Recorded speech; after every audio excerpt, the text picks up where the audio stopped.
talk with your main Chip Washington. When it comes to information, the man got an arsenal. Bring you up to speed with what you need. He's a local and nationwide news feed. Let's talk about it. Dial up to do something about it. Chip got the floor wide open when you got questions about it. Man, it's the show that brings you to your raw to solve all problems. It starts with real talk. Real talk. It's real talk. It's real talk. It's real talk. It's real talk. It's real talk. It's real talk. It's real talk. It's real talk. It's real talk. It's real talk. It's real talk. It's real talk. It's real talk. It's real talk. It's real talk. Yeah. Welcome to Real Talk with your host, Chip Washington. It's real talk. It's real talk. It's real talk.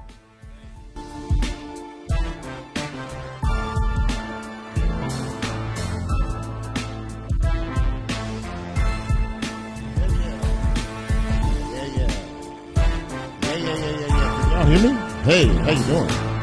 Testing. Is this thing on? Testing, 1, 2, 1, 2, 1. Greetings, and good evening to each and every one of you. Hold on.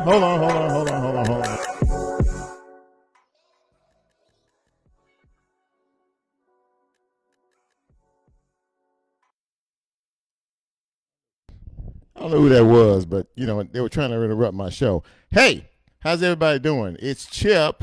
It is Monday, October the 5th, 2020. It's good to be here with you all on this day. It's good to be anywhere. You know what they say, it's better to be seen than to be viewed. And hopefully you can see me wherever it is you are out here in this great, big, wonderful, wide world of ours. And I hope that since the last time we were able to connect up, that you guys had a good week and a nice weekend. It was a pretty nice weekend. I cut my grass for the last time this season. My niece just checked in. Sound checks, all good. I like that. We're off to a good start. Good start so far. Cut my grass this weekend for the last time. You heard me. The last time this season. I'm tired of cutting grass, and I let my grass know I was tired of cutting grass. So I think we're all, all hearts and minds agree here with this. And, got that taken care of. The yard looks good. I have to get rid of some moles, post, because this is the time they actually come out. They come out in the fall, late spring, early fall. You're supposed to, treat your yard, and I did. So hopefully we will take care of that problem. But, hey, enough about me. How about you? Everybody doing okay? You guys all right? Everybody feeling good? Everybody, taking care of themselves appropriately? We are still in the midst of COVID-19. Now, the President of the United States doesn't seem to think so, because he just checked himself out of the hospital and landed back at the White House in the last few minutes. Of course, we know now there's at least 12 individuals who have confirmed tested positive in his circle, including his wife, and today his press secretary and 2 of her staffers. So, now we're starting to play this who's next game. Who's next? Who's going to be the next person to be infected? Rudy Giuliani. There are 3 senators who are infected. It just goes on and on and on. And they think that this is probably a super spreader event having to do with the announcement of the latest Supreme Court nominee a couple of weeks ago, because most of if not everybody who is sick so far was there. So we'll see what happens. And again, this isn't really about politics, and I don't have a view one way or another in terms of all of that. But as a try to be Christian man, I pray for his recovery. I hope he's made the right move, and I hope that at 74, with some pre-existing health conditions, this doesn't turn around to bite him in the you-know-what. We're going to pray for him, his wife, and all those who are affected with COVID, not only there, but just across this country, as we are about 211,000 people who have perished from this disease. And, I know that the hoax busters out there still think it's a hoax. But I wonder if minds have been changed now that the President of the United States has it as well. Even though, he's privy to medicines and treatment that none of the rest of us are. We'll see how all this plays out. He said he understands COVID better now, But on the back end today on a tweet, he said, "Don't let COVID, overtake your life. Get past it." That's, I don't know how people would accept that who have had to say goodbye to loved ones these past few months. And this is, so, again, it is what it is. As far as everything else is concerned, WYXR, ladies and gentlemen, I know you've heard of this radio station, 91.7 on your FM dial. They are officially on the air as of 5 o'clock this evening. Robbie Grant and Jared J.B. Boyd, congratulations to those folks and all the folks who are associated with WYXL, which is at the Crosstown Complex. The old Sears joint down there. It's in the Crosstown Concourse is what it's called. And, so they're doing their thing tonight, launching the station officially. And I will be launching Real Talk back on the box next week. We will be back on the radio this time next week. You won't be seeing my house. You'll be seeing an actual radio studio. And we will be on TuneIn. We'll be coast to coast all across the country. I'm excited about it. It's good to be back. It will be good to be back on the air and on an FM radio station. So, God works these things out, and I'm very appreciative for the chance and for the opportunity. We have a good show tonight, I think. We're going to talk about a few things, and they're all sort of intertwined with the COVID theme because COVID has affected a lot of us in a lot of ways that nobody ever thought was possible. Dr. Manoj Jain will be my first guest. I'll be calling him, reaching out to him in just a few minutes. Dr. Jain is an infectious disease specialist, and he's been on the show before. He will talk to us about some of the decreasing numbers that we have seen here in the city and in Shelby County. That's true, but do we let our guard down? Is it time to do that? We have flu season, and by the way, speaking of flu season, if you have not got your flu shot, you need to get your flu shot. This year more than any other, I think that's extraordinarily important for you to do. So please, I know a lot of folks don't care about it. A lot of folks say, last time I took a flu shot 20 years ago, I got the flu. Well, you know what? We have COVID here. And so, you know what? Try to help yourself the best way you can. Don't say you weren't told. Anyway, Dr. Jain will be here in a few minutes. We will also be talking to State Representative Karen Kemper. She's also the Minority House Leader up there in Nashville. I've been trying to get her for a long time, and we hadn't been able to match schedules, but she will be joining me tonight to talk about her view from the Legislative Hill, and she will also talk about some of the recent decisions the governor has made, like basically allowing the 89 counties that they oversee to be able to loosen restrictions, basically open everything up, no capacity, no mask, the whole 9 yards. So we'll see how all this works forward. We have not had those restrictions lifted here in Shelby County, which is a whole nother story. And I know a lot of folks are very anxious for that to happen. We're all over the mask stuff. We're all over the restrictions. The bars want to stay open till the latest hours and things like that. And all I will say on the back end of that is be careful what you wish for, because we might be talking about a whole different story in a couple of months. The first state in this country to really get this virus on a really bad level was New York City, as we all know. Well, starting tomorrow, Brooklyn, Queens, and some of the boroughs in New York City are going to be pulling back those restrictions and putting them back in place. They're going to be closing 200 to 300 schools. Bars will be closed. Restaurants will have restricted hours. Gyms will be closed. Close contact places will be closed. Why? Because the numbers are escalating there once again, as they are across the country. By the way, about 23, 24 states in this country have escalating positivity rates and the whole 9 yards. So here we go again with this. We're getting into cooler weather. Folks are going to be confined inside. The CDC finally made up its mind today to say that, yes, the coronavirus is airborne and you can get it.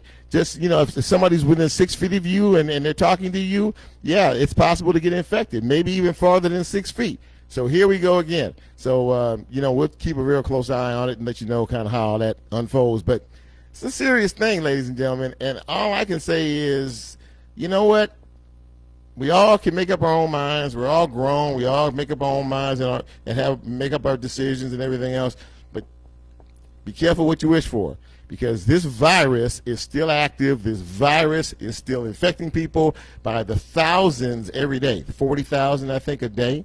And it's killing people by the hundreds every day as well. So that's all I can say about that. Now, my last guest is Anna Kathryn Word. And Anna Kathryn is from MIFA. I love MIFA. MIFA is a great organization, and we all know the good works that MIFA does. Well, they are going to host a very special and important conversation this Wednesday, and I can tell you that it is about eviction. And eviction is a very big issue here in Memphis and Shelby County. So if you know anybody who is about to be, or, you know, maybe is and wants to kind of understand about what this is all about, maybe how you can keep them from going that way, there's going to be a very important conversation that Anna Kathryn Word is going to talk to us about that in the second half hour of the show. It's going to be virtual, and they're going to have some very special guests involved in this thing. So you really want to tune in if you know somebody in particular who might be dealing with an eviction issue as pertains to COVID. Because once again, COVID has reared its ugly head, and this is a subset of that. Folks can't work. They can't take care of their responsibilities. They can't keep a roof over their head. The guys who rent these places out, these apartments, and some of these other landlords out here, they need their money too. So yeah, it's a serious thing. Unemployment findings, eviction filings, aggravated assaults, and hospitalizations, all up in the age since COVID began some 8 months ago. This is due in part to great overall emotional distress caused by the pandemic, as we all know. It was interesting. They were saying divorce filings from Chancery Court have risen in the past 3 months because folks are out of work, a lot of stress, a lot of tension. What are we going to do? How are we going to pay our bills? How are we going to take care of our children? You know, our responsibilities and everything else. Tempers flare. Folks look at each other. You know, 6 months ago they were in love. Now they want to, you know, hit them in the head with a hammer. I mean, it's that serious. I mean, folks are. I mean, this has caused a lot of stress for a lot of people. They said in 2019 there were 2,534 divorces in Shelby County, which averaged out to about 48 divorces every week last year. As of last Tuesday, we had over 2,000 divorces that have been filed, and that's about 52 per week. So yeah, it's a big serious deal. Also, Shelby County surpassed 200,000 cases of COVID over the weekend. 200,000 in the case, not Shelby County. I'm sorry, the state. The state of Tennessee has surpassed over 200,000 cases of COVID. And that's a lot of cases. So, you know, anything we can do to try to, you know, help to keep the word out, to keep folks engaged, to keep folks, actively aware of this, I'm going to try to do it anyway. By the way, there's an election in less than 30 days. Did you know that? There's a big election in 30 days. Today was the last day to register to vote. So I hope that you registered to vote. If you did, you know, hit me up here. Let me know that you actually going to be engaged in the process. Today was the last day to do that. Early voting starts next week on the 14th, I believe is the date. The 14th for 2 weeks. Early voting commences, and I believe absentee ballots go out on Wednesday of this week. So a lot of options, a lot of choices here, and I believe there's going to be tons and tons and tons and tons of folks voting this year. So I hope that you are among those folks to get out and do what you need to do to try to, look, if you, it's pretty simple. If you don't like what's going on, you can change that. If you don't like, where we are, you can do something about it. If you don't like who's in office, you can do something about it. And this is not just here, but all across the country. I feel like I'm competing from the back of my house. There's noise in the back of my house that I can actually hear Golly. You know, trying to do a show here, man. Goodness gracious. But anyway, exercise your right to vote, okay? Because you can't change things if you don't get out and do what you need to do in terms of the voting and the polls. You may have to wait for a while, but you know what? It's all worth it in the end. So we'll see what happens, okay? So we'll kick things off with that. And by the way, if you're celebrating a birthday or anniversary or another special occasion, or you have the last couple of days, congratulations to you. And next week, we're going to do two things on this show. We're going to basically, you know, ask you if you do have a special occasion, an anniversary, birthday, celebration. Let me know about it, and I will read it on the air, live on the radio, live coast to coast, so people will know exactly what it is that you were, you know, trying to do. Okay? So, and also we're going to launch a poll question of the week. And I hope that when we launch this poll question of the week, you actually participate in the poll question of the week, because, you know, we're trying to gauge opinion and we're trying to be interactive and all that kind of good stuff. Did I mention we're back on radio next week? We're back on radio. Anyway, so congratulations to you if you've had, you know, a celebration the last couple of days. Now we're going to get into the meat and potatoes of this little thing we like to call Real Talk. I hope everybody, again, is doing well. I hope you're feeling okay, and I hope your family members are doing well as well. So we're going to give Dr. Jain a call here. Hold on, my phone's acting stupid. Okay, that's wrong. All right, step one complete. Let's get into the dialing aspect of things here. All right. And you guys let me know if you can hear my guest, okay? That would be a good thing for you to do while you're sitting there listening to this fine radio broadcast. Fine online broadcast. All right, calling Dr. Jain. Let's get it on. Let's go. Let's do it.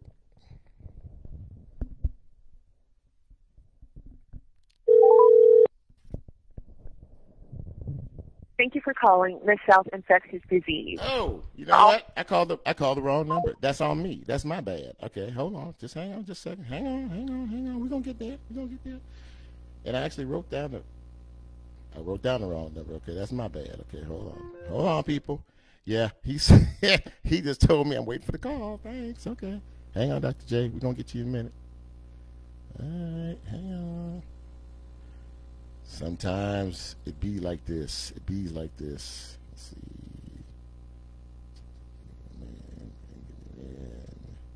So that was my bad. I have to apologize to him when I get him on the phone here in a second.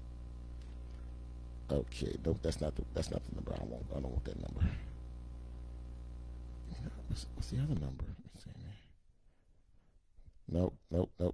Hang on. Nope, wrong number. Thank you for calling the South Infectious Disease. All right. Stop. All right. So you guys hold on just a second, okay? Hey, it happens like this sometimes, okay? Don't get on me. I'm just a guy trying to do a job here.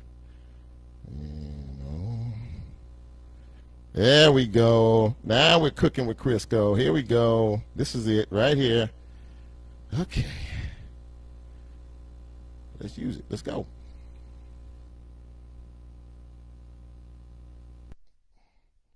I think we should be okay now, ladies and gentlemen.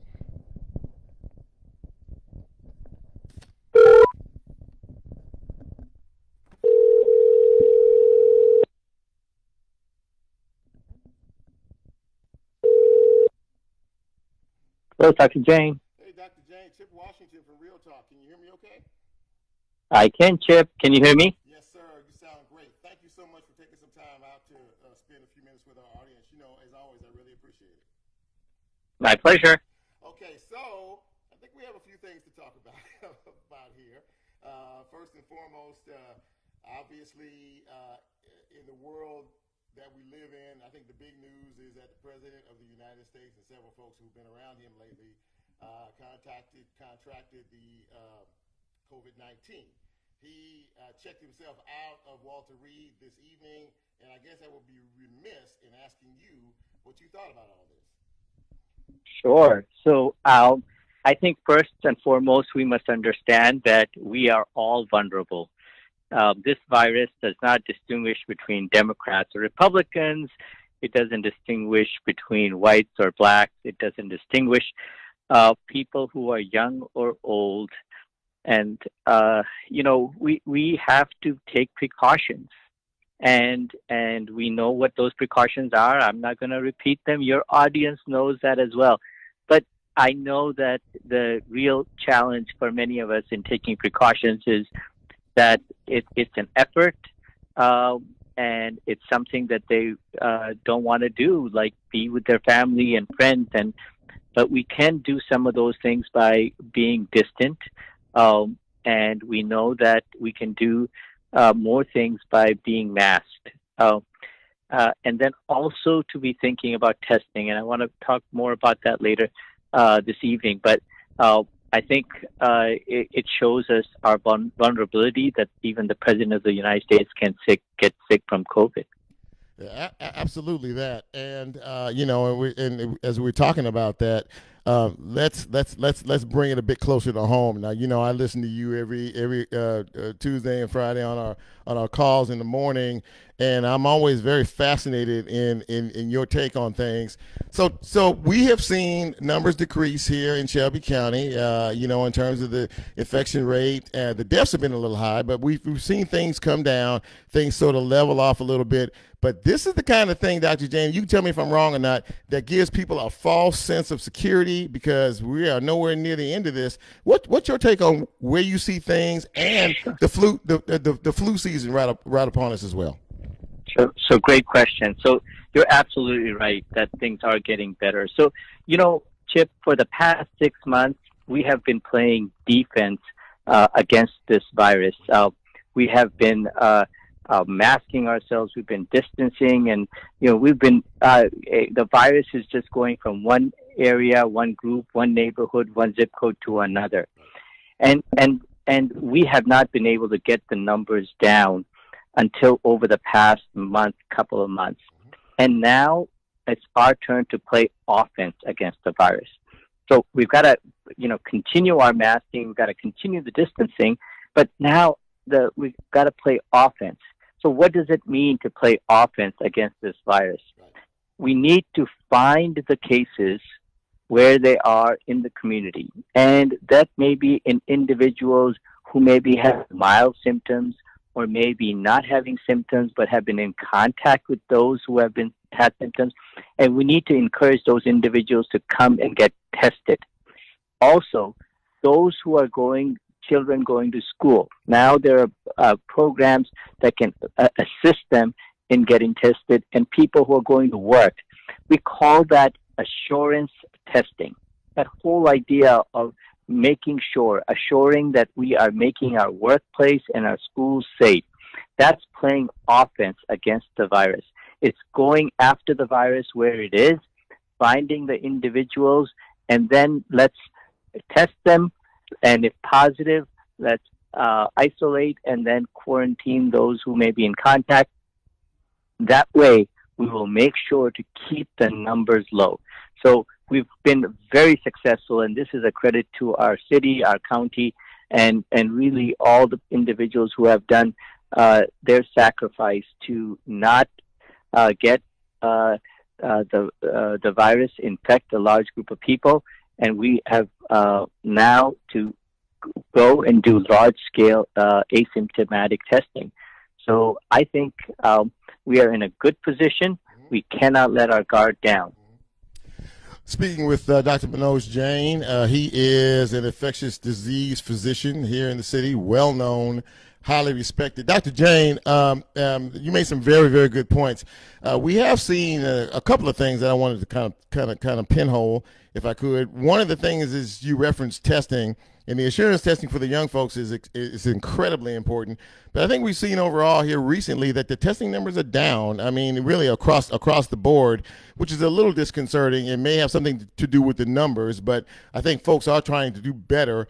But how concerned are you in reference to that as we are heading into a flu season, which and everybody else knows can be pretty deadly. It kills a lot of folks per year. How concerned are you as we head into that part of the year, colder weather, COVID still active, and the flu, that things could change? So absolutely. I'm very concerned, Chip, about the seasons changing and having an impact on our health. You know, each year we see number of cases of flu. Maybe 1 in 5 individuals get infected with the flu. And we know that in our nation, 30 to 40,000, even up to 60,000 people die from the flu. Now, that's significantly less than the coronavirus that have died so far. But even to put it in perspective, there are ways to avoid. Certainly the flu shot, the most important, significant tool that we have, and we should be getting that. And what is really important to know is that it will reduce your chances of getting the flu, and even if you get the flu, it'll make your symptoms much more mild. And so what's critically important first is think about what could happen over this winter season, and then go to any pharmacy or your doctor's office and get that flu shot. Getting tested, you've talked about, and am I concerned about the numbers of individuals who are getting tested going low? And I am, absolutely. And the reason is because this is such a stealthy virus. You know, it got into the White House, and you saw the havoc it created. Yeah. It gets into people's homes. It gets into professional athletes' places as hard as they try. And yet we are not able to contain it. The only way to know if it's within our midst or within someone's body is to test. And we have these tests readily available. The mayor's website has all the sites where you can get tested. The turnaround time is less than 24 hours, and so many of the labs in the city are readily available to do those tests at low cost, as well as it's covered by insurance in many ways as well. So I would encourage people to absolutely get the flu shot and also get tested for coronavirus. If they're having symptoms, absolutely, if they've been in contact, and then also at their workplaces, at the schools, that's been encouraged and being available. And if it is, absolutely get tested even if you're not having symptoms. Well, I got to tell you, that is absolutely tremendous advice. You, as well as I know, folks are tired. Folks are tired, you know, the mask and the whole 9 yards and the restrictions and everything, but it has been done for a reason, and I think we may be seeing the results of those reasons. Things may end up changing. The governor, you know, released, a lot of restrictions for the 89 counties that he governs, and Shelby County is still kind of making some determinations in terms of that.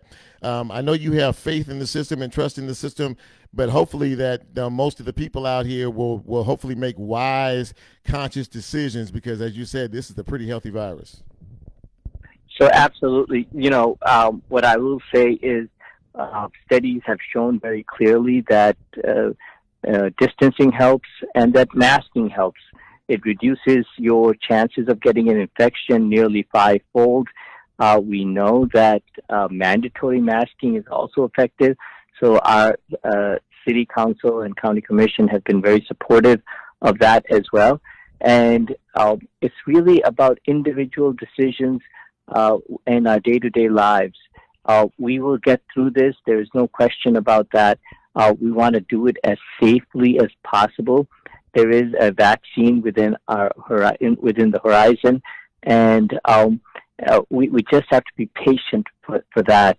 But in the meantime, we've got to make sure we do not let an outbreak occur in our workplace, in our schools, within our homes.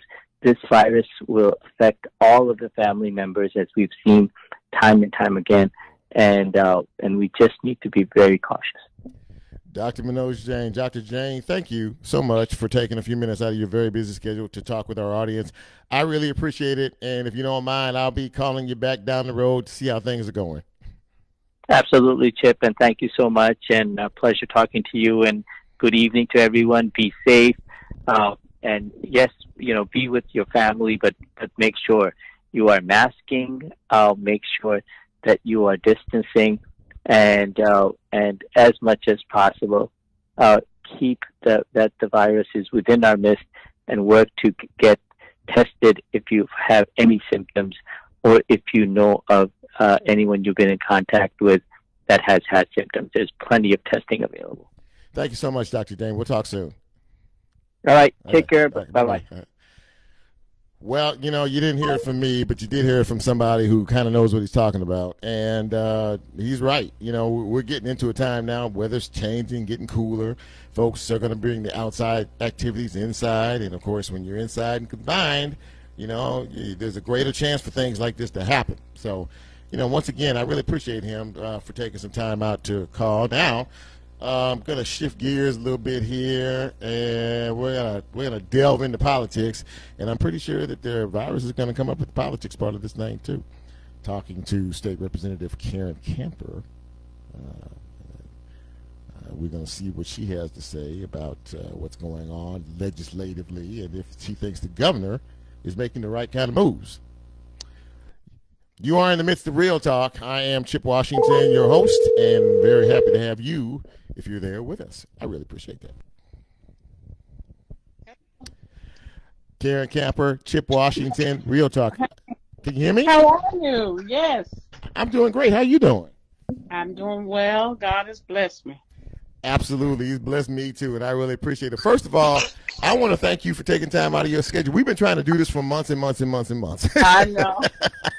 So I'm glad we finally have a chance to chat for a few minutes. First, I would be remiss to ask, if I didn't ask, how you're feeling, how your family's feeling. Is everybody okay? Yeah, everybody's doing fine. Thank you for asking. I recovered well. And, nobody was, in my immediate family at my home was contracted it. So I'm doing good. Well, I'm really, really happy to hear that. Now, you are the minority leader of the State House. I am. And you have a lot of responsibilities, and you're also not one to be messed with. I think if people know you, they know you're a military person. We don't mess with you. But we appreciate your service, not only to the country but to the folks here in Shelby County. So, thank you. So let's talk a little bit about, first of all, your thoughts, your views from the Hill in terms of Governor Lee, some of the decisions that he's made, some of the things that have happened here recently. What's your assessment? Well, during session, starting out, of course, this was his first time, being in elective office. So you kind of give him the benefit of the doubt, never been held political office, didn't really have a deeper appreciation, understanding of, how politics work, just a lot of things that you gave him, not a pass, but you were willing to kind of let go and try to deal with and try to educate and train. You get into your second year, well, by this time you put smart enough people around you to explain things to you, to be advisors to you and things like that. So I expected more. Mm-hmm. But, he's made some decisions that I think, is more, the mind of this hyper-partisanship that we're in this country in terms of the, the left and the right and the conservative and all of this kind of stuff. And I think that his party has pulled him so far to the right. It's hard to come back from that sometime when you get so deep into it. And that to some degree, a lot of his decisions are based on that, instead of science, instead of data, instead of things that we know work. So I think that's troubling to some degree. We are speaking with State Representative Kathryn Camper. And now, piggybacking on what you just said, recently he made a decision that quite honestly shocked all of us in terms of the coronavirus, that he basically released the restrictions on 89 of the counties that are under the governor's or the government's purview, and the 6 municipal counties who have health departments that govern themselves, are left to do make their own decisions. However, there is very clear pressure that he wants everybody to conform. You have made it very clear, and the House Speaker made some very strong remarks about thinking that there should be no kind of responsibility for the health department at all, and that they should be governed by the governor's office too. Tell us what you have to say about all that, and what you thought about that, even a statement being made. Well, if you look at the original order when he did the emergency order, let's take it back. Let's take it a step higher. When the president of the United States said, "I am not going to have a 50-state, strategy. I'm going to leave it up to all of the governors to do what is best for their state." So the president set a precedent of, we'll let local have control. Okay, the governor took from that and issued his executive order.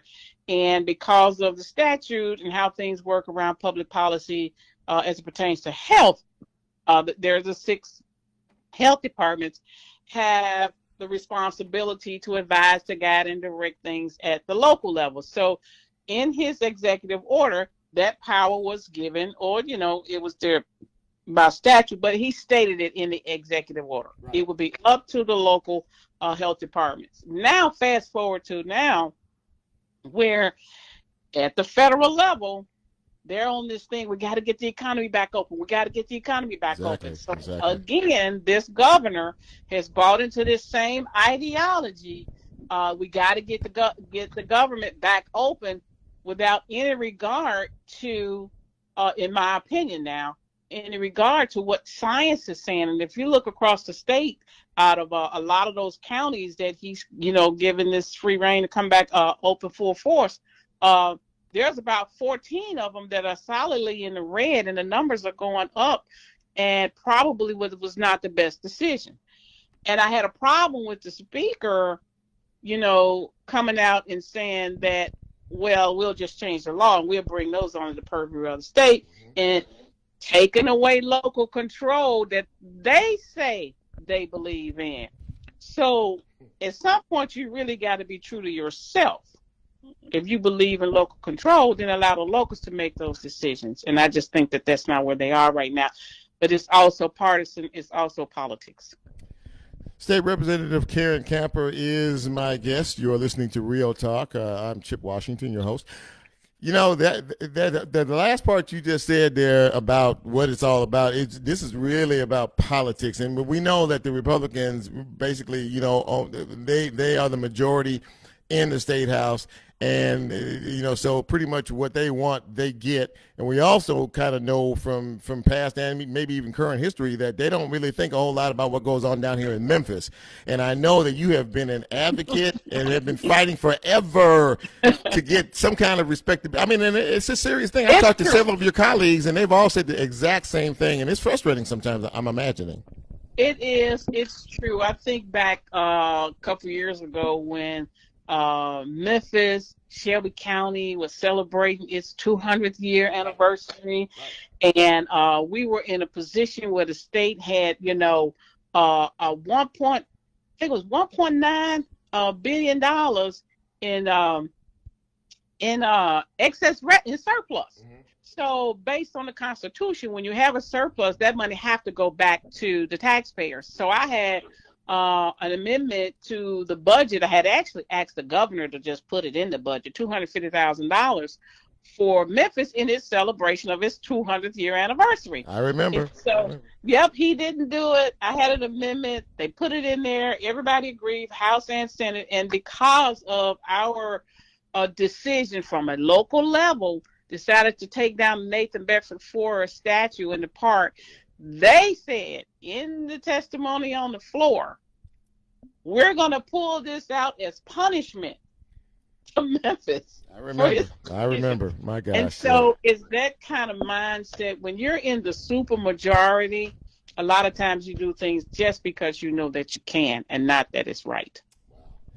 Well, listen, I really I have enjoyed talking to you, and I'm gonna make you promise. Me too. I'm gonna make you promise in front of the 7 people that are listening that you'll that you'll come back on the show. I will. And visit I'm with making us a again. promise that I will come back. And I love these kind of things, but sometimes, like you said, when you're a leader, you're really juggling a lot. man, you can, yeah. And I hold some national offices, and so, my time had kind of got away from me. I know you do, and I truly appreciate you. And before we go, you tell our mutual friend, Mr. Ken Job, I said hello. I sure was. When I told him you had reached out and that I was coming, he said, "Oh, Chip, I love Chip. What is he doing now?" And so that's why I wanted to know, could I pass the information on? He said, "Oh, he's a good guy. Oh, he's a good one." I said, "Oh, yeah, he is." I appreciate that. Thank you so much, Karen. Thank you so much, and you stay well and you be safe, and we'll talk soon. I'll do the same. Okay. And you do the same. Thank you. Bye-bye. Bye-bye. Well, that was fun, and I mean, there was a lot of truth there as well. I mean, this is politics. When you play politics with people's lives, that's a whole different story right there. I'm taking it everybody can hear me and my guest okay, because I hadn't gotten any complaints, from anybody to say no, which is a good thing. I like that. Now we're going to, in a minute, we're going to talk to someone from MIFA who is going to talk to us about, one of the additional subsets of the coronavirus. And, we talked about it a little bit earlier. I know for some period of time, utilities, the courts, and a lot of other things that were put on pause until we could figure out what the heck was going on with this virus. Well, I mean, it's still going on. And, I think things are leveling out, and business being business, folks are trying to get back into business. Courts are starting to, reopen up again and hear cases, have trials, the whole 9 yards. One of the biggest issues that we heard, aside from MLGW, the utility situation, that they for some months they decided that they weren't going to collect late fees or make folks pay right away. But that cost them a bit, on the backside in terms of millions of dollars that folks decided they were going to take a vacation and didn't pay at all. Landlords and folks, whether they're landlords of apartments, rented houses, whoever, they too have responsibility. And I mean, they have to pay bills as well. A lot of folks who are out of work, who have been out of work, who have been severely impacted by COVID, in terms of that aspect, are having to deal with some really real life situations in terms of being evicted, keeping a roof over their heads, their families' heads. How am I going to take care of my responsibilities, the whole 9 yards? Well, MIFA is hosting a very important conversation this coming Wednesday, and we're going to talk to someone about that right now, as a matter of fact. And so if you know somebody who is dealing with a situation like this, or who might be in a situation like this at some particular point in time, really have them to listen to this. Now, my show is live on Facebook, but you can see it anytime. So I would urge, if you have not seen this show or you can't watch it in its entirety now or listen to it, check it out later. Please do, and tell folks to check it out. I used to always say, go out and tell somebody. I hadn't done that in a while, so go out and tell somebody. I think it's a fairly, informative show. So I don't know what you think, but I think it's a good show. Anyway, I'm about to make this phone call here, and we're going to talk a little bit about what MIFA is doing to inform. You've reached the voicemail of Anna Kathryn Word. Seriously? Please leave a voicemail, and I'll return your call as quickly as possible. Seriously? Wow. Okay. The tone. Please record your I'll message. leave a message. I can When you continue have talking. finished recording, you may hang up or press 1 for more options. Well, Anna Kathryn Word, this is Chip Washington live on Real Talk with, me and my audience. At 6:43, I was trying to give you a buzz to see if we could chat a little bit about the eviction situation. I guarantee you she's calling me right. Well, I thought she was anyway. Hold on. Let's see. I thought she was calling me. So anyway, if you get the message, you can give me a call back at, my number or number that you see on your phone. So anyway, I look forward to it. Thanks. Bye. So, well, these things happen. It's live radio, right? And so I am. She said it didn't ring. So we're gonna okay. Let's give her a buzz. Let's try it one more time. Let's do it again. Let's see if we can make it happen. Hold on here. Let's see. Okay, let's try it one more again. It rang on our end, right? We all heard it, right? We heard the ring, didn't we, audience? Hello. Anna Kathryn Word, is that you? It is. Hello, Chip. How are you? I'm well. How are you doing? I'm doing great. And listen, thank you for taking some time to call us here and talk to our audience at Real Talk. I really appreciate it.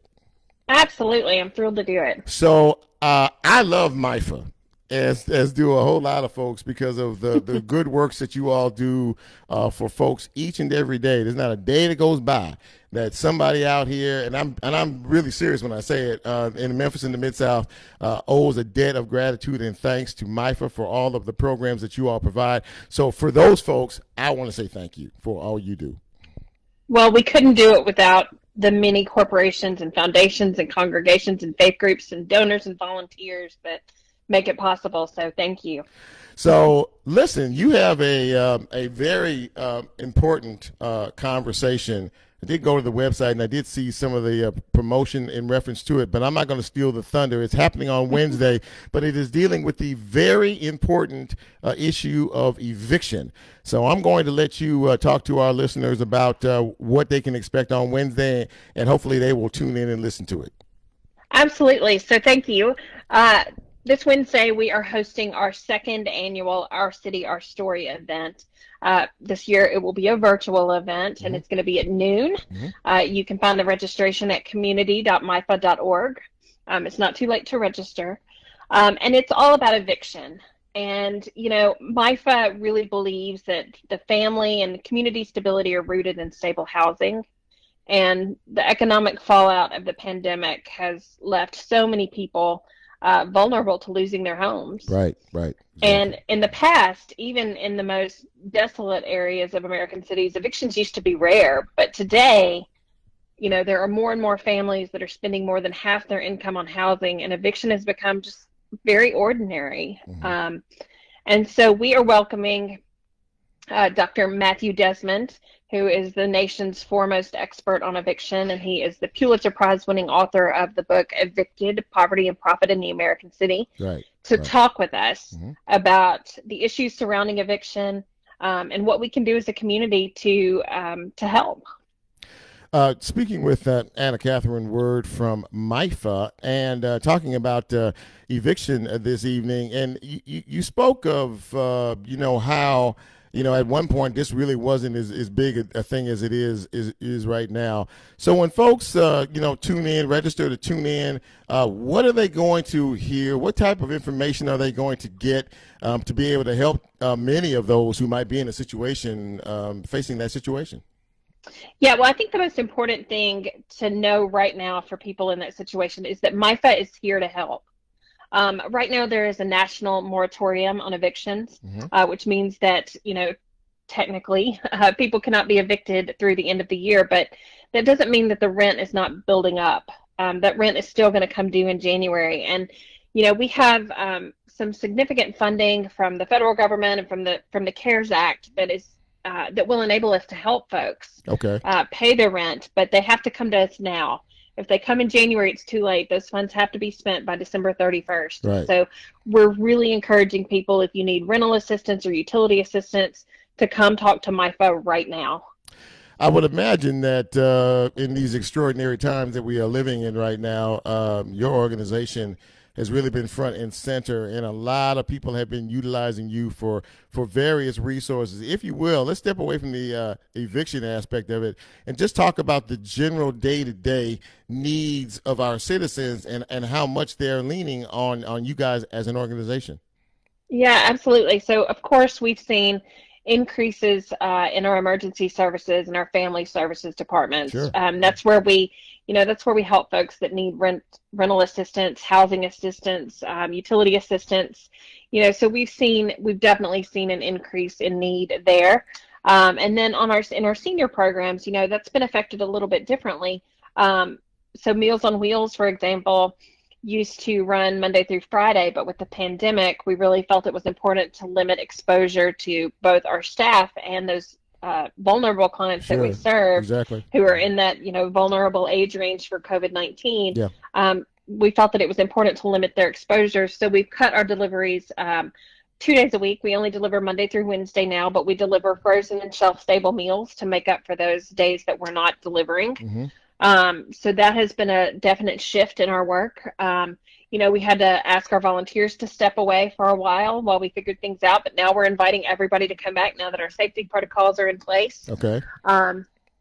We have our long-term ombudsman program where people are able to go into the nursing homes. Our specially trained volunteers are able to go into these nursing homes and residential facilities and advocate on behalf of those patients. Of course, that has all changed as well. And so those folks are figuring out new ways to work, remote ways to work. And it's just really been, incredible to see how MIFA has been able to pivot from an organization that serves so many people in person to an organization that is serving even more people virtually. It's really been incredible. I had a conversation with Sally Hyde, your executive director. She's I really like her a lot. She's a good people. She's amazing. Yeah, and to talk about what you just said, because I don't think people really understand that this virus has changed everything. When I say everything, I mean everything. I mean the way companies do business, the way people do business, the way we interact with one another. I mean the whole 9 yards. So when you say pivot, in terms of shifting how you do things, and she told me this was probably the greatest challenge ever, in terms of being able to, first of all, try to figure it all out, and secondly, how you're going to try to provide the services that you normally do, without giving up too much. So talk a little bit about that challenge that you all had to kind of sit and develop a different mindset and a different approach. Yeah, I don't think we were in a unique situation with that. I think everybody, around mid-March had to figure out what was going to happen. And so, as an organization for years and years, we had always had people come to MIFA. We had people in our lobby, and we had volunteers coming, daily. We had over 100 volunteers every day just coming to deliver meals. Yes. So we were a very sort of face-to-face organization. Yeah, yeah. And with the pandemic, we realized very quickly that we had to shift our operations. And so, it wasn't only figuring out how we were going to deliver those meals, which we are using paid drivers to do that right now, but it was also how are we going to shift all of our emergency services work to a virtual application, which we were able to do very quickly. And, that's how we're conducting business right now. All of our applications for CARES Act funding or any other kind of funding, utility assistance, rent, mortgage, all of that is virtual now. So, most of our staff is still working remotely. So that's been a huge shift. But I think MIFA, like many other organizations, has, risen to the occasion, for lack of a better term. I think that, we figured out how to make it work. And like I said, we're serving even more people now than we have in the past, and it's really amazing to be a part of it. Yeah, it really is. And before I let you go, give us more information one more time about what's coming up on Wednesday and how people can be involved. Yeah, so on Wednesday at noon, we are welcoming Matthew Desmond, who is the keynote of our event. He wrote his Pulitzer Prize-winning book, Evicted, about Milwaukee in 2016, but the situation in Memphis is very similar. And so we are inviting him to come and speak. He'll speak at noon. It's a virtual event, and you can go online at community.mifa.org to register. And it's going to be great. It's going to be a very important conversation for the community. Well, thank you so much for taking some time to talk to us about that. We really appreciate it. And listen, thank God for MIFA and all of the folks that work and volunteer for that organization because of the wonderful work that you guys are doing. Thank you so much for calling. Really thank you, Chip. All right, you take care. I appreciate you letting me talk. Thank you so much. Bye-bye.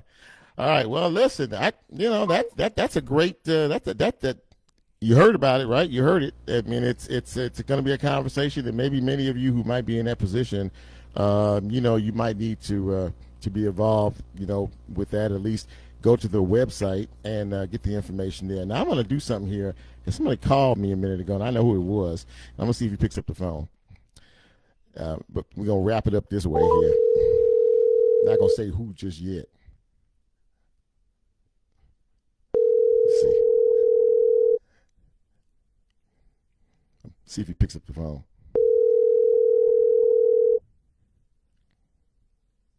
Okay, well, I got while I was on an earlier call, I got a okay, he didn't pick up the phone. So while I was on with another interview, Robbie Grant, who is the executive director of WYXR, your crosstown radio station, called me. I think he forgot that my show was on. We were supposed to do this because they actually made their debut tonight. 97.1 FM. Check them out. Robbie and JB are on the air right now, live, doing a 5-hour. This is like a 5-hour introduction to Memphis. This new radio station thing. I will. So basically, they're in my spot right now. Okay, they run things, but they're in my spot. So next week, I will be in that spot at the studio. WYXR 97.1, and I'm inviting you now to join me, to follow me over there. We will be on regular same time, Real Talk, 6 to 7 p.m. Brand new station, back on the box, back on the radio, and it's gonna be fun. I mean, I enjoyed being on radio the first time before COVID got here, and I'm really blessed to have an opportunity to come back. And I hope you come back with us. We will be on TuneIn, the TuneIn app, of course, 97.1 WYXR. Put that in the search box and check us out. It'll be coast to coast. I'll still be on Facebook Live, and I'll still rebroadcast on YouTube as well. So, yeah, I don't know. I think I am, but I think I might be I think I'm a big shot or something like that. No, not really. I'm just, a dude trying to figure this thing out. But listen, thank you to all my guests tonight for calling and for talking, having some great conversation. Another amazingly good show this evening. I was really very, very happy with the information that was passed out, and I hope that you guys were too. And I'm still trying to figure out exactly what I'm going to do next week in terms of a guest. I hadn't figured out. I have some folks in mind. So for my return back to radio, I'm going to see if I can't get some special folks to come in and help a brother out, as he makes his return back. So again, I really appreciate you guys tuning in and checking me out. And as we sign off on this evening, as I always like to say, we're still in the middle of a pandemic, and we're still dealing with loss, real loss every day, real loss.